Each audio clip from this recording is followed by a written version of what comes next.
Hello दोस्तों, RRB PU का exam जो है वो ओवर हो चुका है। ठीक है, तो इसी के साथ ही आप में से कई सारे लोग ऐसे होंगे जिनका एग्ज़ाम अच्छा हुआ होगा, लेकिन काफ़ी लोग ऐसे भी हैं जिनका एग्ज़ाम अच्छा नहीं हुआ होगा। एंड अच्छा नहीं हुआ होगा एंड आपको लग रहा होगा कि अब तो हमारा एग्ज़ाम क्लियर नहीं होगा और आप काफ़ी दुखी होंगे, बहुत ज़्यादा हताश होंगे। अब आपको लग रहा होगा कि अब हमें भाई पढ़ने की क्या ही ज़रूरत, मतलब क्या ही ज़रूरत, क्या मतलब पढ़ के क्या ही फ़ायदा। हम इतना पढ़ते हैं, इतना करते हैं, मॉक में मार्क्स आते भी हैं, लेकिन कभी आते हैं, कभी नहीं आते हैं, लेकिन जो भी है अभी पेपर अच्छा नहीं हुआ है और अब आपका बिल्कुल भी मन नहीं कर रहा होगा कि भाई मैं पढूं। ठीक है, ऐसा बहुत सारे लोगों के साथ होगा और ऐसा मेरे साथ भी होगा। ठीक है, ये एक बहुत कॉमन बात है कि जब हमारा पेपर नहीं अच्छा जाता है तो हमारा मन एकदम दुखी हो जाता है। उस वक्त हमारा पढ़ने का बिल्कुल मन नहीं करता है। हमें हमें मतलब बिल्कुल ही ज़िंदगी जो है हमारी व्यर्थ लगने लगती है, ऐसा लगता है कि हम क्यों ही हैं। ठीक है, तो आज ना मैं आपको एक कहानी सुनाती हूँ, पूरी कहानी सुनिएगा। हो सकता है कि इससे आपको थोड़ा मतलब लगे कि हाँ, कि ऐसा कुछ नहीं है, अभी कुछ भी बिगड़ा नहीं है। ठीक है, तो गाइस ये कहानी है एक कानपुर के पान वाले की। ठीक है, ये जो पान वाला था, इसके बारे में एक चीज़ें बहुत प्रसिद्ध थी कि इसे भले ही किताबी नॉलेज ना सही, ये भले ही इसे ये पान का काम कर रहा सही, लेकिन एक जो होती है ना ज़िंदगी की नॉलेज इसमें बहुत है।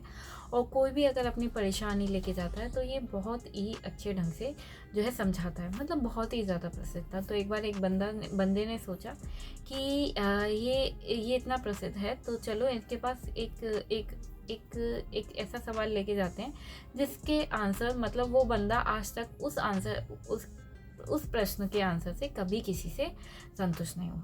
ठीक है, तो वो बंदा पान वाले के पास जाता है। और जब वो पान वाले के पास जाता है तो वो उससे कहता है कि देखो, कोई कहता है कि कर्म बड़ा है और कोई कहता है कि डेस्टिनी बड़ी है, मतलब हमारे जो डेस्टिनी में जो लिख गया है वो वही होगा, कर्म का कोई फ़ायदा नहीं। तो आपको क्या लगता है कि क्या बड़ा है, क्या कर्म बड़ा है या डेस्टिनी बड़ी है? तो उसने कहा कि ये जो कर्म और ये डेस्टिनी है ना, ये दोनों ही बराबर इम्पोर्टेंट है। ये एक हमारी जो ज़िंदगी है वो एक ताले की तरह है। और हमारी ज़िंदगी मतलब हमें अगर किसी भी हमने कोई क्या कहते हैं, सपोज़ करिए कि ये कोई एम बना है कि हाँ मुझे ये करना है, तो हमारे उस तक पहुँचने का जो नज़रिया रास्ता है वो इस ताले में जब दोनों चाबी लगेंगी ना तभी होगा। तो इसमें जो कर्म की चाबी है, वो कर्म की चाबी भगवान ने हमें दी है और जो क्या कहते हैं डेस्टिनी की चाबी है वो भगवान ने खुद रखी है। तो जो डेस्टिनी है कि मतलब आज हाँ ये ऐसा होगा, वो हमें नहीं पता, लेकिन कर्म की चाबी भगवान ने हमें दी है। तो हमें क्या करना है, हमें उस चाबी को रोज़ लगाना है, ताकि कोई एक ऐसा दिन आएगा जिस दिन भगवान भी भगवान डेस्टिनी वाली चाबी लगाएगा और हम कर्म वाली तो रोज़ लगा ही रहे हैं, जिस दिन ये ताला खुल जाएगा। तो यानी कि इसका मतलब क्या है, जो हमें हमारा कर्म है वो हमें रोज़ करते रहना है। और किसी दिन, जिस दिन भी मतलब ऐसा हुआ ना कि भगवान को लगा कि हाँ, भगवान जिस दिन डेस्टिनी की चाबी लगाएंगे तो उस दिन जो है हमें हमारी मंजिल मिल जाएगी। तो मैं आपसे क्या कह रही हूँ कि अगर आपका कल जो है क्या कहते हैं, अगर आपका अभी आरआरबी पीओ का पेपर अच्छा नहीं गया, आरआरबी क्लर्क अच्छा नहीं गया, तो इसमें दुखी होने वाली कोई बात ही नहीं है। ठीक है, बिल्कुल मत दुखी हो। बस आपको क्या करना है, आपको पढ़ना है और पढ़ते रहना है। एंड मेन आपको क्या फोकस में रहना है, आप किसी एग्ज़ाम के लिए प्रिपेयर मत करिए, आप प्रिपेयर करिए अपने में इम्प्रूवमेंट लाने के लिए। अगर कल 30 आ गए थे आपके मॉक में, तो आज आपको क्या करना है, आपके 31 आने चाहिए। वो इम्प्रूवमेंट कितना भी छोटा हो सकता है, कितना भी बड़ा हो सकता है, ये आप अपनी कैपेबिलिटी के अनुसार देखिए, लेकिन आप जो है अपने में इम्प्रूवमेंट लाइए। आप में इम्प्रूवमेंट कैसे आना है, जैसे सपोज करो आपके इंग्लिश में देख रहे हो, तो इंग्लिश में इम्प्रूवमेंट क्या कि कल तक अभी मेरे को पैसेज समझ में नहीं आ रहा था, आज मुझे पैसेज समझ में आने लगा और कुछ दिन बाद मुझे इसके आंसर देने भी आ जाएंगे। ठीक है, ऐसी मैथ में किस तरीके से इम्प्रूवमेंट, पहले मुझे क्वेश्चंस करने ही नहीं आते थे, अब मैं कर लेती हूँ लेकिन मुझे टाइम लगता है।